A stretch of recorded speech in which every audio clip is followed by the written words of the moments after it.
Via Zoom, makakasama po natin si Dick Mar Velasco. Welcome on board, Dick! Hello po. Hello po. Thanks po. Yeah! I like your smile. Nakaka-excite. Parang nakaka-excite din na ikukwento mo sa amin. Anong gusto mo itawag namin sa iyo, Dick o Mar? Mar lang po, Mar, kasi medyo iba yung meaning sa English yung name ko. Ay, ito naman kaloka. Hindi sa... Siya pa talaga nagkwento. Ayaw niya. Pero mas gusto kitang tawaging Dick. Char! Okay. Oh, Mar. Mar, taga saan ka muna? Originally, taga saan ka, Mar? Mar? Ayan ako na, naghang yata si Mar ang kanyang signal. Nung sinabi lang niya yung pangalan niyang Dick, ayun. Nanigas na yung screen. Ganon. Yung parang, ayan na, Mar! Okay. Hi! Mar! So, teka muna audio check. Okay ka na? Okay na po. Ayan, Ngayon okay lang na. O, sige, ayusin natin. Mar, baka may ibang nakakonect sa'yo dyan. O aminin mo, baka nakikokonect ka lang sa wifi ng kapitbahay nyo. Baka kaya humihina, ang daming nakakonect. Mar, taga saan kang probinsya? Province of Leyte po. Nasa Leyte ka, so madali na sa'yong nakapunta ng Kalangaman Island kasi nandyan na yan sa Palumpon, tama? Opo, kasi doon po na ako nagtatrabaho din. Ay, very good. So sa Kalangaman Island ka mismo nagtatrabaho, kaya marami kang makukwento sa amin. Sige, ibida mo sa amin yung vlog na ginawa mo, bakit nag-trending, ang daming nag-comments. Ipasyal mo kami virtually sa Kalangaman Island. Ano makikita dyan? Paano pumunta dyan? Pwede ba magdala ng pagkain? O ang daming fresh ba na seafoods dyan? Iyabang mo sa amin ang Kalangaman Island. Go, Mar! Okay po, so medyo magbablog po ako kasi vlogger. Go, go. So, kunwari, content mo ito. Kunwari, magla-livestream ka, di ba? Kunwari, nanonood ako. Uy, teka, naka-online. Naka-live ngayon. Si Dick Mar Velasco tungkol sa Kalangaman Island. Okay, click ko. Pak. So, kunwari, nag-umpisa ka. O, paano ka mag-greet? Tapos, paano mo ikukwento at paano ka mag-e-end? This is your moment. Go, Dick Mar Velasco. Yo, so what's up, friends? So, dito tayo ngayon sa Palumpon, Leyte. So, ipapasyal ko kayo kung gaano kaganda ang Palumpon, Leyte. So sa Palumpon, Leyte, meron silang tinatago na beauty, which is the international beauty. So it is called Kalangaman Island. So tara, samahan niyo ako sa Kalangaman at pupunta tayo doon. Okay, so before tayo pupunta doon, so make sure talaga meron tayong first is budget. So unang-una talaga yan yung budget kasi medyo mataas talaga. Pag outside Palumpon, medyo mahal talaga. Pero if you are locals or you are residents in Palumpon, medyo mababa lang yung entrance fee. Tapos iba rin yung entrance fee kapag overnight. So medyo may dagdag. Tapos yung mga bawal doon sa Kalangaman is yung mga plastic, yung mga shampoo. So okay lang magdala ng mga sariling pagkain. Tapos be responsible lang tayo kasi island kasi yan. Ayaw nating di dapat natin madumihan yan kasi kaya nga pag may dala tayo ng mga plastic o kaya yung mga wrapper sa ating mga pagkain, dapat sa pag-uwi natin, so dadalhin din natin. So ito yung Kalangaman Island. So nakikita nyo sa aking video na napakaganda, napakaputi. So that time is sinulit talaga namin yung Kalangaman Island kasi nag-overnight kami. Kasi masusulit mo talaga ang Kalangaman Island kapag nag-overnight ka talaga. So, stay tuned for more videos. So, marami pa akong i-upload about sa Kalangaman Island. So, that's all. Ang galing! Palakpakan naman natin si Dick Mar Velasco. O, di ba? Biglaan na live po yan yung kanyang pagba-vlog. Parang, alam mo, dapat magpasalamat sa iyo ang Kalangaman Island kasi pinromote mo sila ng bonggam-bongga. Pero ikaw, kung bibigyan kita ng tatlo, parang top 3 lang ha, na pinakagusto mo, bakit babalik at babalik ka sa Kalangaman Island? Ano-ano yung top 3 na yon? Babalik ka sa Kalangaman Island dahil, 1, unang-una, Kalangaman is a peaceful island. So kung gusto mo magmuni-muni, yan. Galing. mag-honeymoon, mag-labing-labing, Uy. yung jowa, Uy. or friends. Uy. Talagang peaceful talaga yung Kalanggaman. Pangalawa is malinis. Mm-mm. So, malinis talaga yung Kalanggaman Island. Tapos, and lastly is safe talaga siya sa mga turista. Kaya Ay, nga, gusto kong bumalik. Very nice! Ang ganda ng top 3 mo. Pero ito, lagyan ko ng top 4 kasi ito yung gusto kong puntahan. Pagkain. Ano ang mga pagkain na kakaiba? Parang local food. Yung hindi ko natitikman sa Metro Manila or sa ibang panig ng bansa natin. Ano yung pagkain na pinagmamalaki ng Kalanggaman Island? Kalanggaman Island is also known as the danggit capital of Wow. Leyte. So, danggit fish. Wow! Maraming danggit sa Kalumpon. Kaya yung marami talagang danggit. Di ba? So, meron din silang mga, kung gusto nyo mag-order ng food, papuntang Kalanggaman, meron din nag-offer ng mga food. Wow! Mga food talaga para sa Kalanggaman.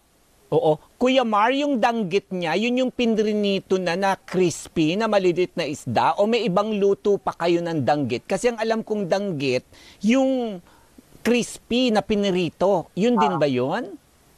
Opo. Ginagawa nilang tuyo. Yung danggit Tuyo. dito. Meron bang kinilaw na danggit? Meron bang gano'n na isdang yon para sa ibang gustong kumain ng fresh? O talagang prito lang yan? Meron din po, meron din. Meron Depends din. po sa tao. Tama. Oo. Pero, syempre, lahat nagtatanong, bakit tinawag na Kalanggaman Island? Lugar ba ito o may pinanggalingan yung pangalan na Kalanggaman? Based sa aking akot ng mga balita, Mm-mm. so tinawag siya na Kalanggaman is from the word Bisaya, langgam. So in Tagalog, ibon. Kasi pag tiningnan mo siya sa itaas, para siyang pakpak ng ibon, kaya nga tinawag siya na Kalanggaman. Oh, kasi sa amin sa Manila, sa Tagalog, ang langgam ay ant. Yung nangangagat, yung itim at pula, yung ant. Sa inyo pala, ang langgam ay ibon. Iba ang salita. Kaya Kalanggaman dahil korting pakpak ng langgam o ibon. Ay, o di ba? Dagdag kaalaman 'yan mula sa Kalanggaman Island, di ba? Nakakatuwa naman. Siyempre, pagpunta diyan, meron bang parang package? Kunwari manggagaling kami sa Metro Manila. Lilipad kami ng eroplano papuntang Leyte. Saan kami bababang eroplano? Tas paano makakapunta ng Kalanggaman Island? Kasi ganun din yung mga manggagaling ng abroad. Anong airport ang bababaan namin at paano makakapunta sa Kalanggaman? Okay. From Manila to Tacloban Airport. So from Tacloban Airport to may sasakyan kayo na van papuntang Palumpon Leyte. So at least 300 pesos ata yung fare or Okay. less pa. Tapos pag punta nyo sa tourism office ng Palumpon, so doon kayo mag-advance pa kayo ng registration or online booking para mabook yung travel nyo before kayo pumunta doon. Nakakatuwa. Ayan, at least madali na pumunta dyan. Tapos pagpunta doon mismo, magbabangka papunta doon sa Kalanggaman Island? Opo. Ang range po ng bangka is 4,500 to 6,000 yung range. It depends po sa dami nyo. Yung 6,000 is mga 30 heads or pataas. Paghahati-hatian, hindi naman ikaw lang yung magbabayad nung bangka na yon. Yung bangka na yon, kung ilan kayong pasahero, hati-hati kayo sa pagbayad ng 4,500 to 6,000. Tama? Opo. Dapat talaga, grupo talaga kayo pag pumunta kayo ng Kalanggaman. Ngayon, mula doon sa isla, main island, papunta sa Kalanggaman Island, gaano katagal yung babiyahihin ng bangka? Almost 1 hour lang po. 1 hour. At safe naman ito, syempre, yung mga manggagaling ng abroad, tsaka yung mga hindi marunong lumangoy, ay may takot. Gaano ka-safe pumunta gamit yung bangka, tsaka anong buwan magandang pumunta dyan para walang bagyo? So, mostly, marami ngayong turista sa Kalangman kasi summer na. Tagal na itong summer sa atin. So, in between March to May, kasi Diyan talaga yung magandang panahon is yung tag-init, walang ulan, walang Mm-mm. bagyo. Mm-mm. Ah, Kasi nung oo. ito, Mar, pagpunta ba dyan sa Kalangaman Island, pwedeng mag-overnight o day tour lang o may oras lang ng pagpunta dyan? May mga resort ba mismo doon sa Kalangaman Island na pwede kang mag-overnight? yung buong isla po talaga. So pwede kayong mag-overnight kasi kahit saan sulok sa isla, pwede kayong pumesto. Pero meron din yung iba, gusto lang day tour o mas maganda talaga mag-overnight. Para sa akin po, recommended ko po talaga yung overnight kasi masusulit ko talaga yung gasto nyo papuntang Kalangaman. Yes, at syempre meron ba din mga activities na pwedeng gawin sa Kalangaman Island? Meron ba dyan yung mga boat, banana boat, jet ski o mga adventure na pwedeng gawin? May island hopping din ba nakatabi ang Kalangaman Island na pwedeng gawin? Ano yung mga pwedeng activities? Yung sa pagkakaalam ko, meron lang pong kayak at saka meron ding jet ski. Pero wala pong island hopping yung Kalangaman kasi in between yung Kalangaman Island from the municipality of Palompon and Cebu province. Kaya nga wala na siyang island kasi number 1 island na siya sa gitna ng dagat. Ayun, at syempre dun sa Kalangaman Island mismo pwede na mag-swimming, bukod dun sa jet ski, tsaka kayaking na sinabi na i-enjoy na lang yung beach sa Kalangaman. Tama ba? Meron din ba dyan yung mga iba pang pwedeng gawin na henna tattoo, pagbe-braid ng hair, ano yung mga pwedeng makita dyan sa isla? As of now po, wala pa po yung mga ganyan. Pero sa mainland po, meron pong mga ganyan. Mga hina, mga breed. So it depends on your gusto. Pero sa mainland, wala po yung ganyan. So talagang place of relaxation, for relaxation talaga, i-enjoy mo talaga yung isla, yung oras sa pag-swimming, relax lang, chill lang, ganon ang may experience sa Kalangaman Island. Yes. Oo.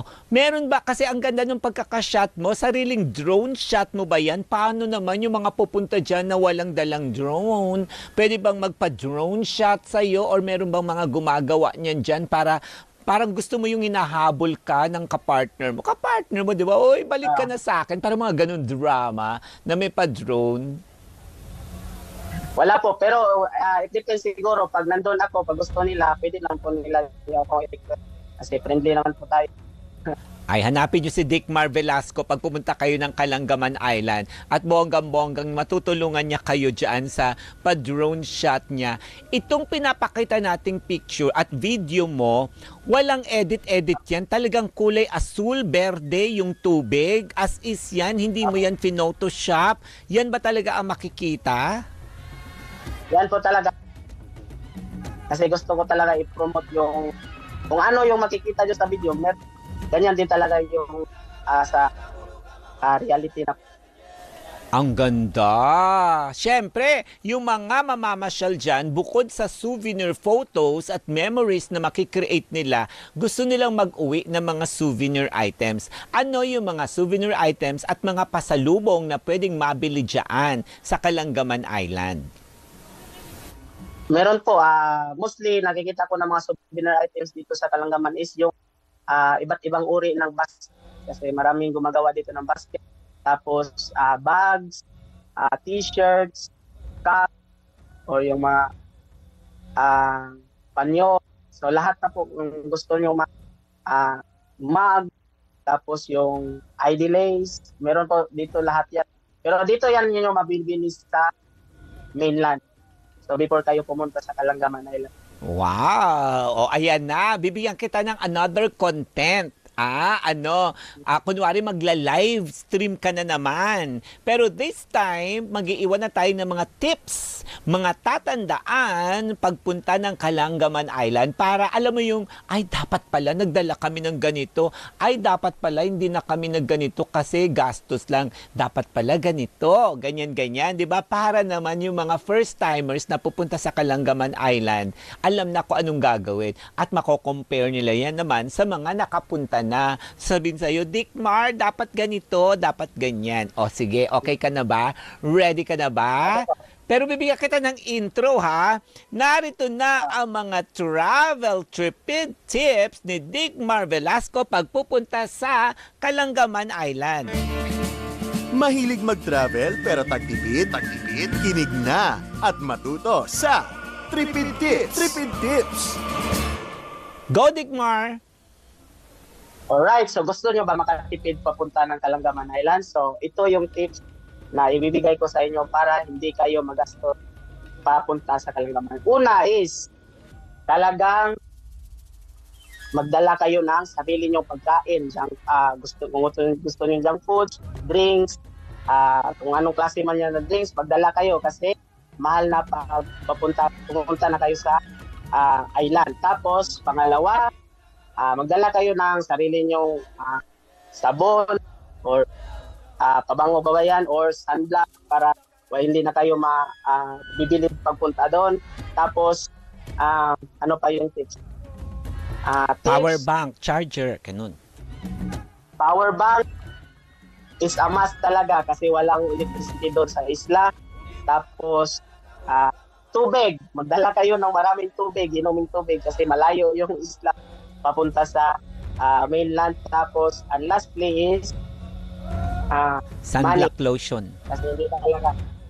Tapos na. So, yun lang yung tips para makatipid kayo papuntang Kalangaman Island. At tapos, and lastly is, pumunta kayo na marami kayo o grupo para makatipid sa pamasahe at sa bangka. So, that's all. Thank you. Yay! Thank you very much, Dickmar Velasco. Ang galing mo, ang ganda. Okay na okay sa'yo magla-live content ka, parang live streaming.